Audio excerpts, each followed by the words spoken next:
Okay, what we have here is a replica of Gustave Whitehead's airplane that flew in 1901, 2 years before the Wright brothers. I assembled a group of guys and we built this replica back in 1985 at Captain's Cove Seaport. Now, we flew it in 1986 at Bridgeport Airport. Now, this lady here, was she the stewardess on the plane? Well, we'd like to have her as a stewardess. This is Ann Fialka, and she actually rode in an airplane with Amelia Earhart, and she'll tell you more about it. Well, you have to be 92 years old to tell this story. I was 15 and a sophomore at Warren Harding High School when Amelia Earhart came to speak to the Girls Student League. 3 honor students were chosen to go in her plane for a ride over the Stratford Airport. And how fortunate that I was one of those 3, that it was very noisy, and I will never forget being in the air with Amelia. Well, Whitehead has finally been recognized as the first to fly.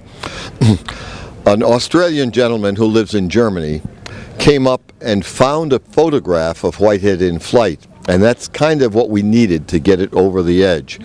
We know that his basic design can fly. We showed that with our replica. John Brown was able to assemble all kinds of newspaper articles using modern technology, and he convinced Jane's All the World's Aircraft that Whitehead did in fact fly, and this year they have just published their 100th anniversary issue, and they say Whitehead did fly before the Wright brothers. And so now Fairfield is equivalent to Kitty Hawk, North Carolina, and we'd like to see the politicians build this up a little bit and advertise it, and let's get more credit for Gustave Whitehead. His home where he lived is right around the corner on Alvin Street, 184. We'd like to see some way that we might purchase that home and make a museum for Gustave Whitehead.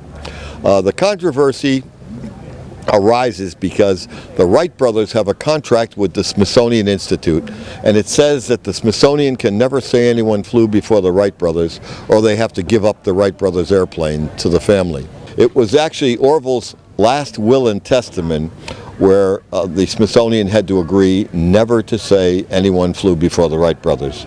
Fairfield or Connecticut could be now first in flight on their license plates. I mean, North Carolina doesn't really agree with Dayton, Ohio, and Dayton, Ohio has something on their plates about the Wright brothers too. But now Connecticut should have something about Whitehead.